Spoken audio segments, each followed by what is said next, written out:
Peggy 18. Welcome, stranger. Name's Halleck, and it's a pleasure meeting you. I run this little shop. Got enough supplies here to keep you alive and fighting.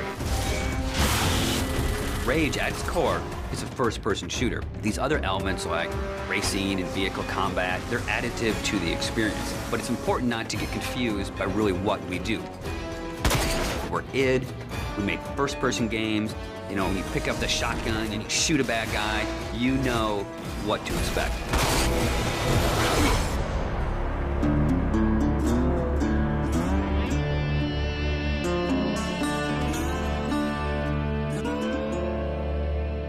So in Rage, what we've tried to do is in every new environment that you enter, we give you a new weapon or a new ammo type or a new engineering item to keep the experience fresh. And as you play through the game, your arsenal grows and grows.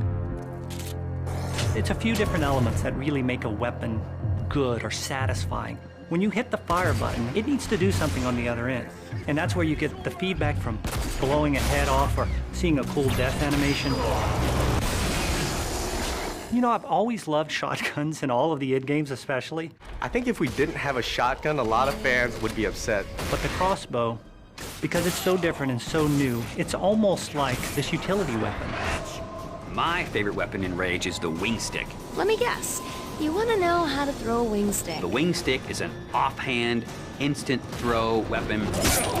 The wing stick is such an iconic weapon. It's this bladed death boomerang, and it has like a smart nano targeting core is some of the mythos that we've built into it. And if you time it right, you can chop the heads off of mutants with it. We have these things we call gadgets or engineering items. Things like a little remote control car with a bomb attached to it. Now you're building this little defense turret. If you have the parts and you have the plans to build it, you can build these anywhere in the world. So now you're running around, you're firing, and instead of just tossing a grate or just throwing the wing stick, you're tossing down a little defense turret. When we have other more complex engineering items, as you progress through the game, things like sentry bots that are automated robots that shoot all your enemies for you. If you utilize some of the other gadgetry items, you can make it a thinking man's game. But it doesn't stray too far from our core mechanics. It's one button. It all follows the same principle. I pay nicely for quality goods.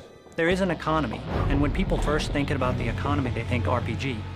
But the economy is really your tool to manipulate how you want to play the game. It really is this player choice mechanic. So you're picking up this cash and these other cool items, then you sell it and you pick which ammos you want to buy.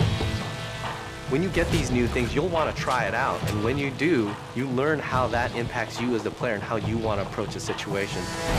But at every step of the way, we never want the inventory to get in the way. It's there for a reason, it always has a purpose, but we still want to stay true to that kind of action.